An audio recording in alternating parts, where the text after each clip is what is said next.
Et pour vous, la culture, c'est quoi?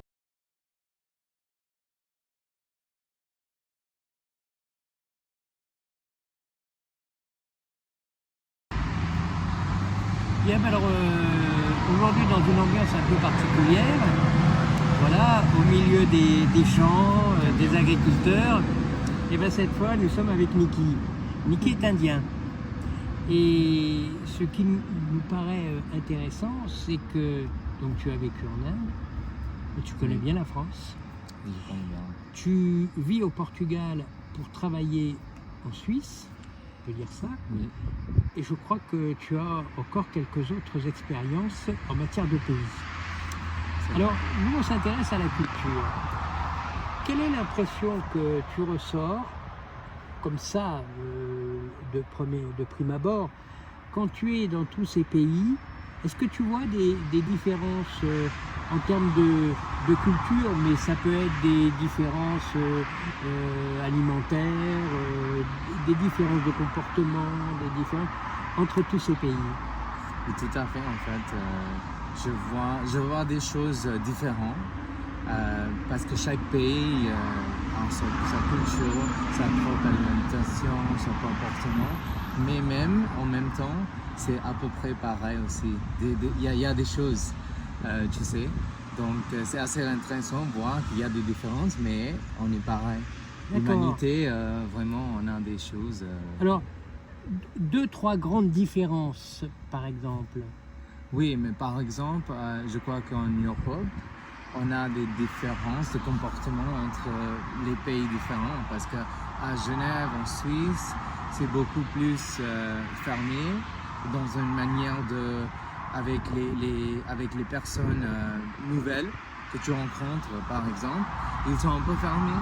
Mais par contre, dans le sud de l'Europe, au Portugal, en Espagne, même en France, sud de la France, que je connais bien, ils sont un peu ouverts de parler avec tout le monde, les histoires. Le sud rapprocherait, oui. C'est-à-dire que les gens ont un contact entre eux beaucoup plus chaleureux et plus direct.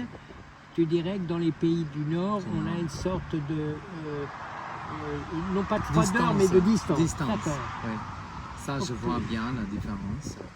Après, alors, je dirais sur un autre, il y a quelques jours, on discutait avec quelqu'un qui est musicien, et il disait, par exemple, ce qui m'a beaucoup frappé, c'est par rapport à la musique, lui c'était un musicien classique, par rapport à la musique, il disait, par exemple, en France, tous les enfants sont, je dirais, conduits à un moment donné dans un théâtre.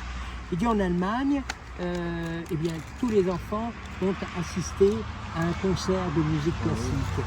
Est-ce que toi tu vois entre les différentes nations des choses comme ça qui peuvent, je dirais, montrer des comportements différents ou un rapport à l'éducation un peu différent entre les pays? Oui, je crois que je note bien en fait la différence entre les pays comme en Allemagne, les pays un peu nord, qui ont une manière plus formelle parce que peut-être c'est à cause de la formation. Comme ça, les concerts un peu plus formels, la musique classique, comme tu sais, comme tu dis, et peut-être le comportement. Ça entre aussi, ça court dans les autres choses aussi comme le business par exemple. Dans les pays de Nord, ils sont vraiment formels, vachement formels. C'est vraiment, je travaille avec quelqu'un parce que il est formé, il a les crédentiels, machin. Mais le Sud, c'est vachement différent, c'est l'amitié en fait qui conduit le business. C'est la parole donnée. Voilà, donc c'est ça, je travaille avec quelqu'un parce que je suis ami, il est ami. Donc c'est comme ça, mais en Nord, c'est pas du tout ça. En fait, par contre, c'est la distance que je veux pas travailler avec quelqu'un qui est ami. Parce que il va y avoir des complications, donc c'est ça la culture du Sud. Donc si je comprends bien, dans le Sud, l'amitié fait beaucoup de choses, y compris dans les rapports, je dirais, de travail. En revanche, dans les pays du Nord, ils sont beaucoup plus stricts. Et alors le problème que l'on a, ce serait de dire, c'est très embêtant enfin, c'est quand même un peu embêtant de travailler avec des amis parce qu'il y a toujours des problèmes quand même, ça se tend à un moment donné dans le milieu des affaires. Et moi, j'ai pas envie de tendre mon rapport avec un ami. Alors que dans les pays du Nord, on n'est pas copains, on est sur le business, c'est le business. C'est ça, tout à fait. C'est intéressant. C'est intéressant, effectivement, de voir ça, parce que ça doit donner d'autres types de comportements. Et alors, de tout ça, toi qui as fréquenté tous ces pays, pour toi, la culture, c'est quoi?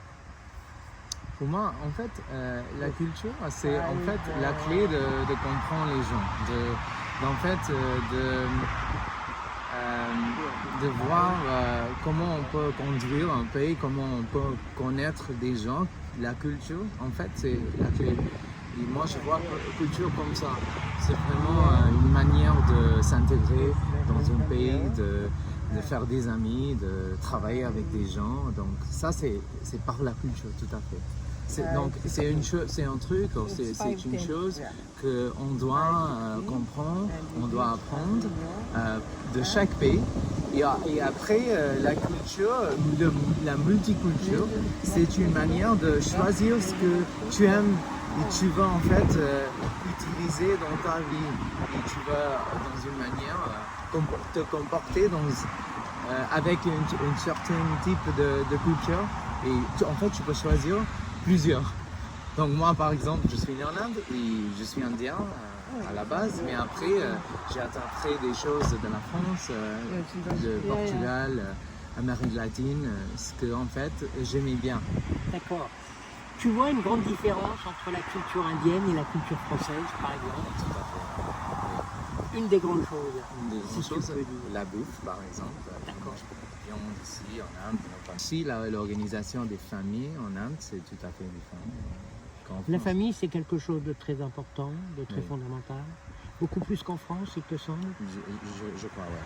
En fait, et en plus, l'importance de la famille en Inde, c'est quelque chose de vraiment important. C'est plus que le travail et la famille, bien avant tous. D'accord. Ouais. Merci Niki, merci. Je crois qu'on a matière à réfléchir et éventuellement à faire d'autres rencontres. Merci beaucoup. À vous de jouer. Et pour vous, la culture, c'est quoi?